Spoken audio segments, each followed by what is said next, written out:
I think concern about religious liberty is as old as America itself. Um, there is no doubt that it's one of the founding principles of the United States. I think it's what made the diversity of religion, even in the early founding period, possible. People wondering and worrying whether or not the various ways in which they practice and exercise religion, would they be accepted in this new country? And so those concerns are old and the responses are old.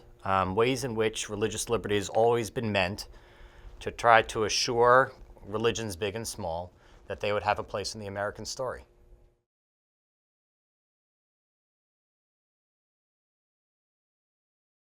When I think about religious liberty and religious liberty litigation, people aren't going to court on behalf of religious liberty. People are going to court on behalf of individuals whose religious liberty rights have been impinged upon, impacted in some way. It's not like a concept in the ether. Hopefully that makes sense. They're real people that they're representing who have real claims and real concerns. And ultimately, I think it's certainly not new.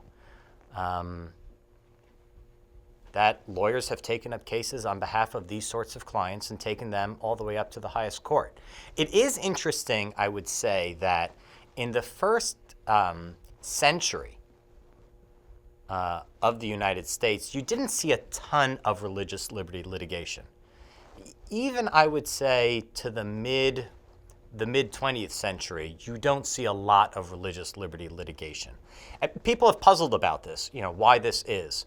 One prominent reason why some people think you didn't see it is because ultimately we didn't have a large administrative and regulatory state until kind of the 20th century started rolling.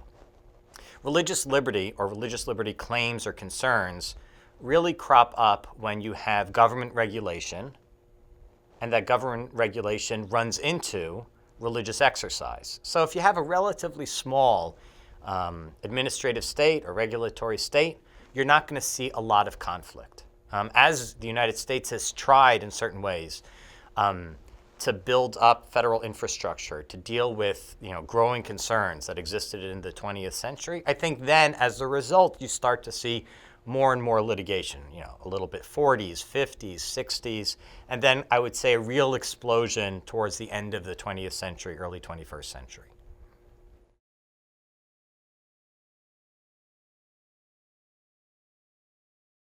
I think there's no question religious diversity has become a bigger part of the American story in the 20th century, and I think America has become far more tolerant of religious diversity and put differently, diverse religious faiths, minority faiths, majority faiths, the various ways in which different kinds of people exercise religion and practice their faith in different ways.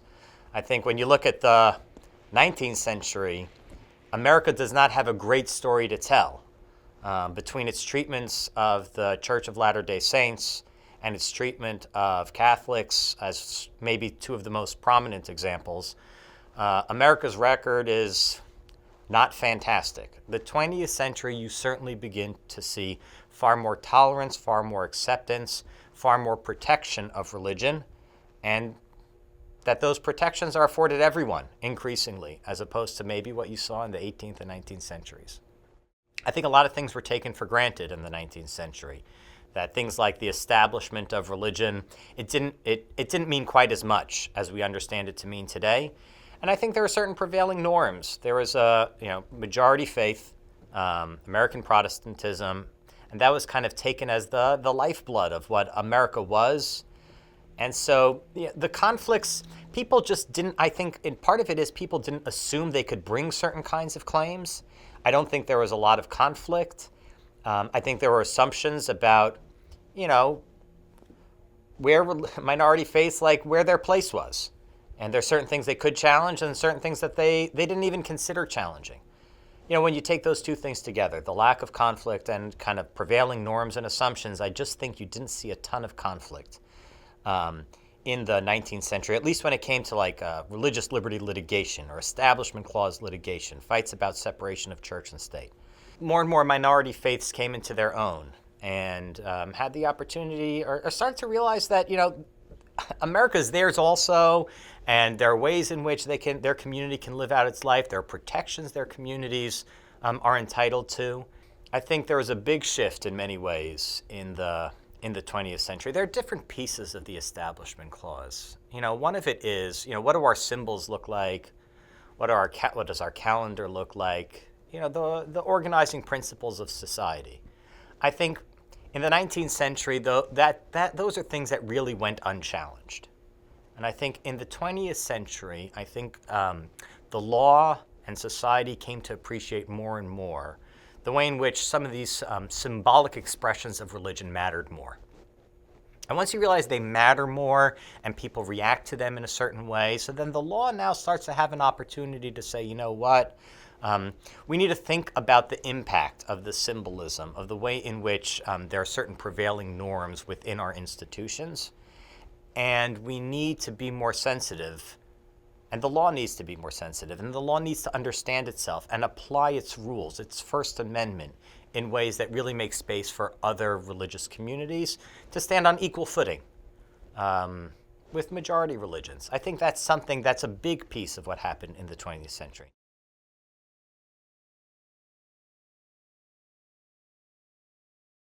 The question of religious funding, that's been something that has been far more murky, I would say, in terms of the law kind of recognizing itself and then pulling back, ways in which it's not as obvious, at least to me, what the role of government funding of religion, like who is that for and what are the potential consequences for it. That is something that it's harder to tell a straight line story about.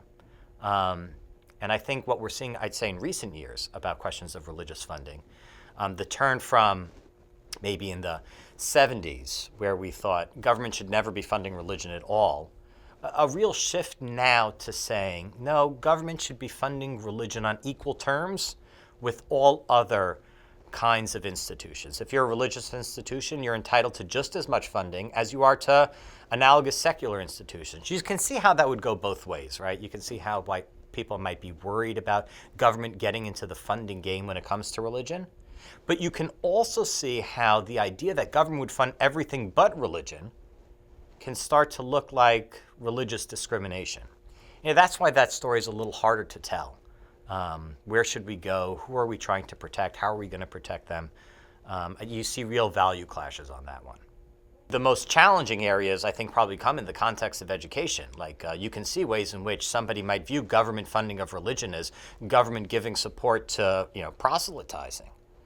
But the flip side is also important to think about. Think about what government is doing when it's funding. Government typically opens up a funding program to advance some sort of secular purpose. Let's take an example, historic preservation grants.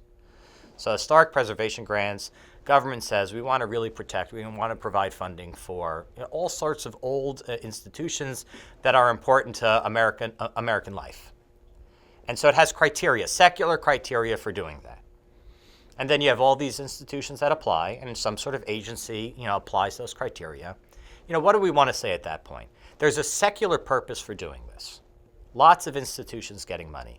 Do we want to say at that point, yes, you're a church, you qualify for all the secular reasons, all the reasons why we have this program, the importance of preserving history, the role of institutions for American life. All of those things are true, but because you're religion, we're going to exclude you. What does that look like at that point? If you ask me, that starts to look like religious discrimination. There, we're not trying to actually support religion qua religion. Religion's part of history also. Do we exclude the preservation of history because we're dealing with a religious institution? To me, that starts to look like religious discrimination. That's not something the court always thought. It's something the court thinks now. And I'd say that's one, I think, important realization of the current court, that excluding religion, even when it's receiving money on secular terms, excluding religion in any and all circumstances is tantamount to religious discrimination. There was tons of bias when it came to funding of religion with respect to Blaine amendments and its impact on the growing American Catholic population and the desire of the dominant American Protestantism to keep funding out of the hands of Catholic institutions. And there's a little bit of historical evidence also for Jewish institutions as well. So that's one piece of it, and that's certainly bias. But part of it has nothing to do with bias. It's a complicated question. It's a thorny question because of the way, for the very reasons you described. Pushed to its logical conclusion, you can have instances as a result where government funding is being used to rebuild an active chapel. You can see why that might make taxpayers uncomfortable, even if it's being done for secular reasons, to preserve the history of the United States. I don't think that's bias. I think that discomfort dovetails with an important constitutional impulse. I just think it's wrong.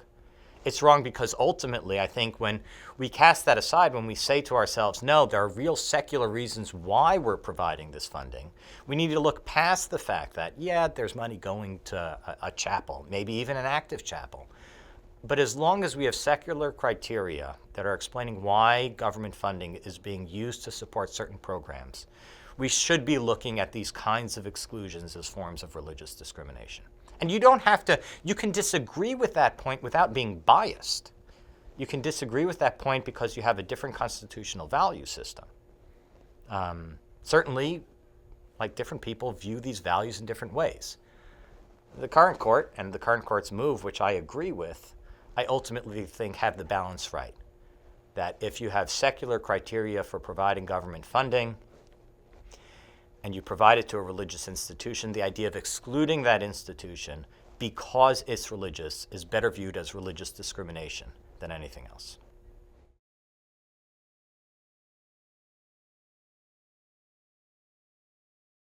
Religious exercise, freedom of religion, is only possible because it has limits.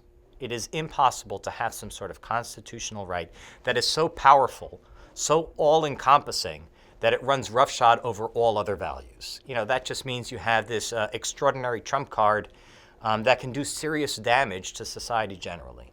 The question is figuring out where we put those limits. You ask me what those limits are. I think the current constitutional doctrine has a deep truth in it.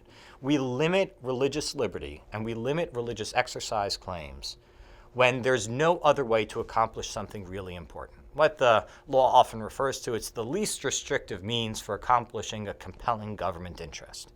We want freedom to flourish. We want people to find meaning in their lives, have the opportunity to find meaning in their lives, to not be constrained in the ways in which they practice their faith. I think that's supremely important. But up until it runs into something really important that society certainly just needs to say, no, you can't do that.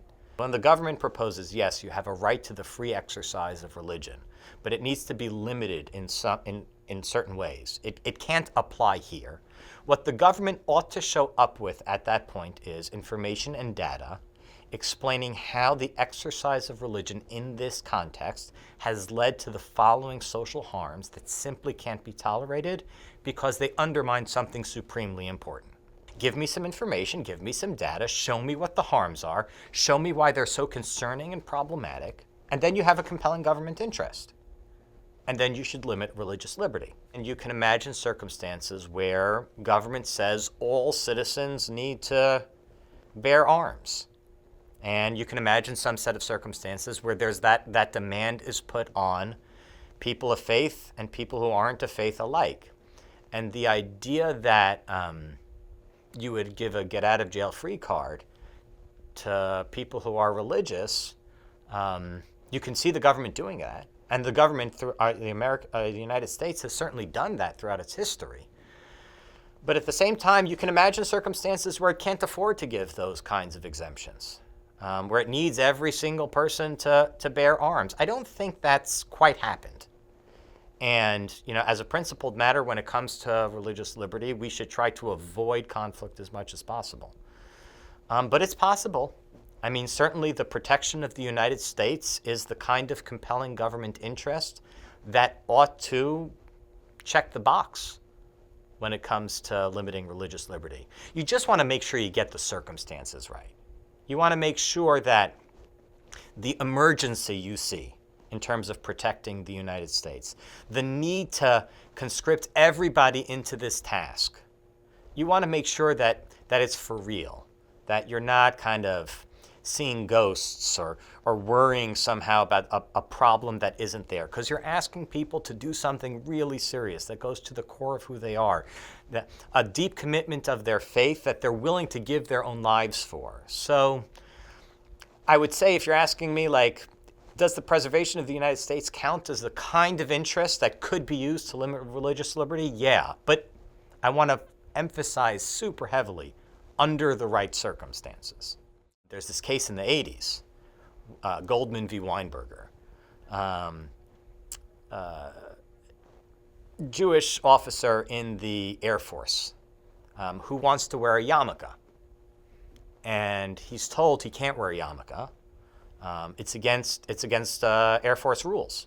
Why is it against Air Force rules? It's against Air Force rules because everybody has a particular dress code, and you can't wear certain kinds of headgear. And so he needs to take it off, and he refuses, and he files suit about the fact that he ought to have the right to wear a yarmulke. And the Air Force, in litigation, said, the importance of him abiding by these dress codes. It was so important, the Air Force said, to maintain these rules that you wondered whether or not, if you didn't have these kinds of dress code rules, whether or not the Air Force would be ready when it came time to fight, when it came time to protect America's borders. So sure, protecting America's borders is really important. You ask me, did the Air Force really need to make sure, this one individual didn't wear a yarmulke in order to ensure that our borders were protected? That seems like a tough sell to me. I think it would have been quite easy for them to say, we can still protect our borders even though, Simcha Goldman is wearing a yarmulke. That's not what they said. You can see how you can abuse these kinds of compelling government interests. And wouldn't you know, Congress a couple of years later changes the rules and says that people in the armed forces should be allowed to wear certain kinds of religious headgear. And guess what? We've still been able to protect the United States. So I worry about when people say things like, yes, we have a compelling government interest to protect the borders. But you can see how quickly those kinds of arguments, because they're so bold, because they're so important, are so liable to be abused. That's where I worry about these things. We need to have emergencies and compelling reasons when we justify limits on rights. No question about it. That's where all civil rights have to end, when there's something really important that society can't live without on the other side. But you can't just say, yeah, we've got an emergency, therefore we're going to do whatever on earth we want. Emergencies in this way, they both provide both the best reason to limit somebody's religious liberty rights, and they also provide the greatest danger to abusing somebody's religious liberty rights. And we have to be extremely careful that we use emergencies in order to protect citizens in real and important ways, and not just use them to say, hey, we have a bureaucratic preference for whatever it is, or we think there's some sort of threat, and so we're just going to do terrible things, even though there's no relationship from what we're doing to the actual reason or compelling interest that justifies our conduct. You do that when you become untethered from facts and reality, and you just say there's something super duper important. What you do is you can put citizens in internment camps, you can force people to abandon their faith. These are dangerous and terrible things that you can do with emergencies.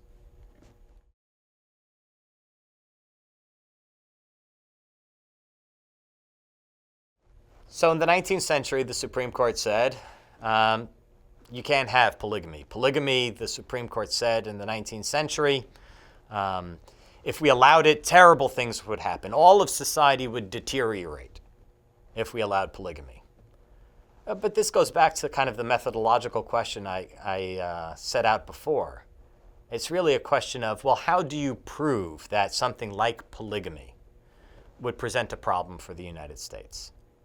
There may be some really good data on this. I'm no expert in family law, and I can't quite stand here or sit here and say, if we allow polygamy, terrible things are going to happen. It's quite possible. You see people who have written a little bit about the impact on children or the impact on levels of abuse within the family.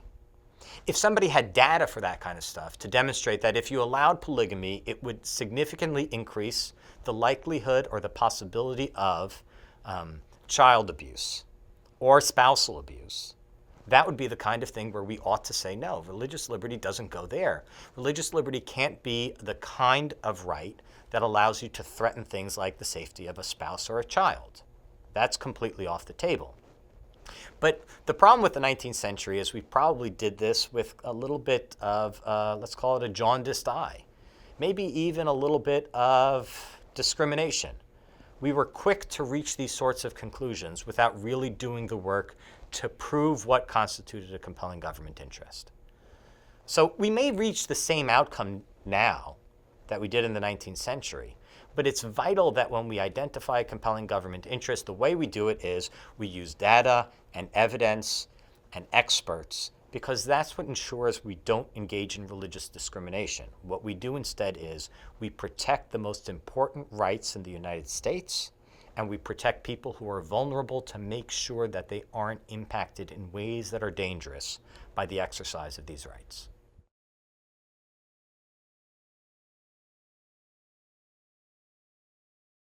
You know, there's a piece of me that really likes democracy, and so I love the idea of voting for representatives who will consider issues and then, you know, strike the right balance between various values. I really like that stuff. But there's real worry when it comes to trying to define these kinds of values and how they should set off from each other when you throw it to a legislature. I worry about kind of dominant views, the way in which the majority might not take adequate account of minority faiths, the way in which they might think certain kinds of religious exercise just aren't so important. You know, you look at 1980s case law before the Supreme Court, and one way to look at what happened was almost any time a Native American or a Native American church brought a claim before the Supreme Court, the Native American church lost, or the Native American lost. Now, the doctrine is principled and it's confusing, and you know, you don't want to reduce things to who the parties are. There's, you know, a real kind of realist impulse to doing that. But if you're trying to build institutions, you've got to worry about that. You've got to worry that maybe when we throw these things into a legislature and we say, try to sort out all these different kinds of issues, faiths that aren't familiar to us are going to get short shrift. The way in which they exercise a religion, people are just going to think that can't be that important. I mean, there are all these cases like this, you know, eagle feathers to Native American churches that are supremely important that have been confiscated by the government. You know, Amish claims about, you know, the way in which they deal with Social Security that maybe got a little bit short shrift in the 80s. All these different minority faiths that, you know, don't practice religion the way kind of dominant Protestant churches in America do. So are they going to get a fair shake when it comes to democracy, when it comes to a majority voting on whether or not, you know, protection should be guaranteed to the way in which they practice religion? I don't know. I worry about that a lot. And I think ultimately Supreme Court doctrine worries about it a lot. It says, you know, we need some sort of backstop. We need courts to be able to give a second look at the way in which we enact laws, the way in which they impact religion more generally. And I think that's an important safeguard. It's not that courts are going to get it right all the time. They get it wrong tons of times. Our history is littered with, at least in my view, courts getting these questions wrong. But if you're asking me, do I just want to leave it to the majority to make a decision? You know, sometimes the majority is a mob. And I think that should give us pause about where we put authority around these questions.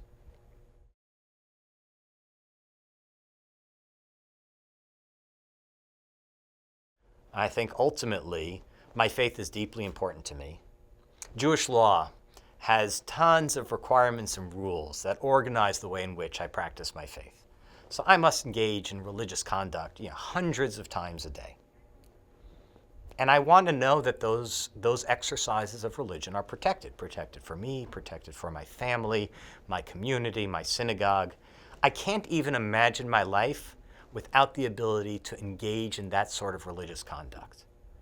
And so what religious liberty means, and religious liberty as applied to all faith communities, minority faith communities that do things in ways that are just different than what we have collectively in our mind's eye when we think of religion. I think the ability to protect religious liberty for all sorts of religious exercise is probably one of the most important things to me when it comes to my engagement as a citizen, the importance of civics, the importance of my commitment to trying to, in some way, through the law and through life, to build America. Because I can't imagine leaving the United States in a place where my kids wouldn't have that kind of protection, wouldn't be able to take that protection for granted. There's nothing more devastating to a person than the idea that the very things that go to the core of who they are under threat. The ability for someone to function, to be a full-fledged citizen, to be a full-fledged person, so much of that is about protecting the things that are most important to them. I mean, think about the way we feel when our children aren't protected, our family isn't protected, our community isn't protected. It undermines us personally.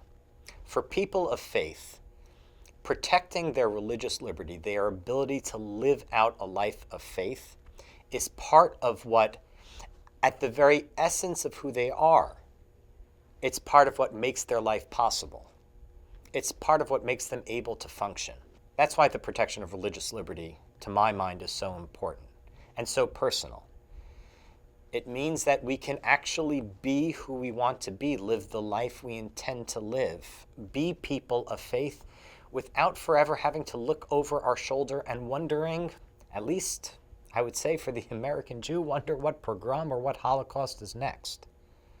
You know, that's at the essence of what religious liberty is intended to be. That I don't have to worry about being who I want to be and practicing my faith in the way in which I want to practice it. There's no doubt that the reason why American Jews look so positively, so affirmatively, with such gratitude to the United States is because it's a place that Jews, by and large, have viewed as a place that keeps them safe. I would even say, you know, that's why the recent spate of attacks on synagogues in the United States, the murder of American Jews while engaged in prayer, has been so devastating to the American Jewish community because it's punctured that safety that has so long protected American Jews in ways in which, you know, Jews really haven't had in the course of their history. As I often say, history, my father's a Jewish history professor. History has not been particularly kind to Jews. You pop open your favorite Jewish history book, you're not usually reading about the greatest of events. And yet here in the United States, America has by and large protected Jews, provided them space for their faith from the beginnings of the United States until now. And it's what's made the American Jewish community flourish so much, that sense of confidence.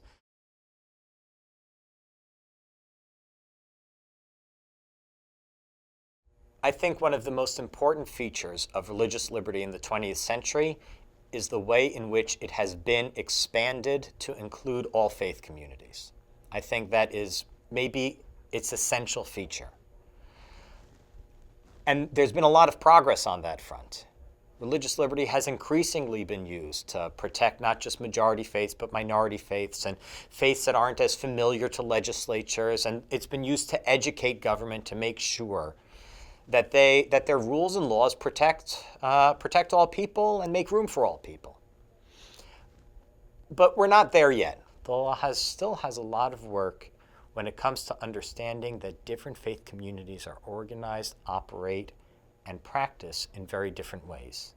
And the worst thing the Constitution can do, the worst thing our courts can do, is make religious liberty claims and their success contingent on a narrow view of what the exercise of faith means.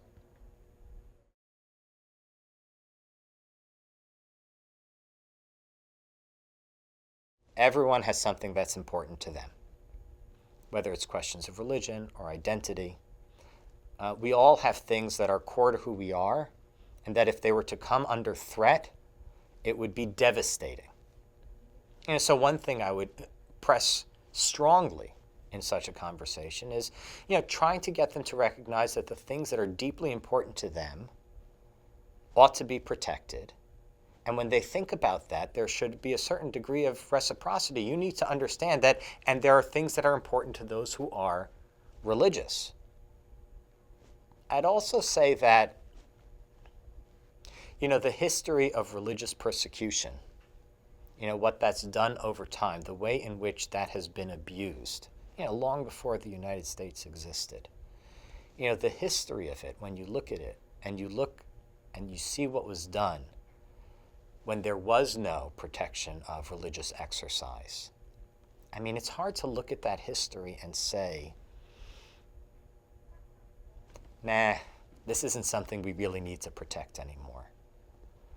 The way in which fights over religion can become so heated,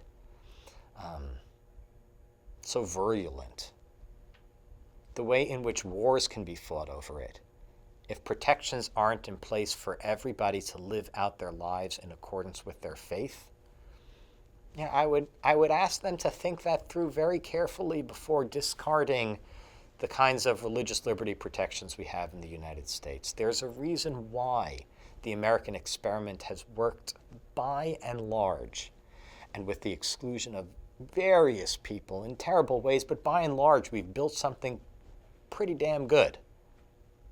And part of that is that so many of the dangerous, so many of the terrible things that happen in Europe, we found a way to stem the tide. And religious liberty is one of them. I mean, think about the religious wars in Europe and what that did to people. We've stopped that. We've protected against that in various ways by making sure faith is available to everybody. I think I would press those two things. I'd ask people to think about the history and the danger, on the one hand, of not protecting religious liberty, and then remind them that, you may not have faith, but you have something else. And we're all entitled to protection of the things that are most core to who we are.